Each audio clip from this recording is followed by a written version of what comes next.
संजय दत्त और Nora Fatehi को नुआ चलचित्र केडी द डेविल गीत सरके चुनरी तेरी सरके को नहीं समग्र देश में विवाद सृष्टि होइछि।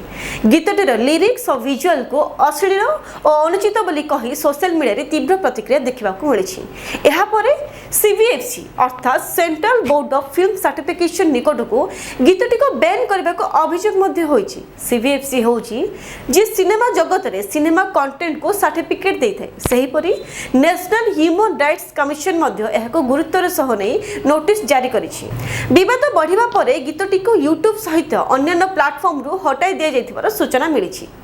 साधारण लोकमानक मध्यरे एहाकु नै भिन्न मत देखिबाकु मिलुछि। किछि लोक कहउचंती एपरि गीत समाज रे अश्लीलता बढ़ाए एवं युवपीढ़ी उपरे खराब प्रभाव मध्य पकाए, जेतेबेले अन्य किछि लोक एहाकु सृजनात्मक स्वाधीनता बोली समर्थन करुछंती। एही घटना परे भारत रे कंटेंट नियंत्रण को नै नूतन चर्चा आरंभ होइछि। वर्तमान स्थिति रे गीतटी हटा जैतिबा सह एहा उपरे आईनगत तदंत चलिछि, जहां आगामी दिन रे एपरि कंटेंट उपरे अधिक कठोर नियम अणा जाय पारे बोली सूचना मिलिछि।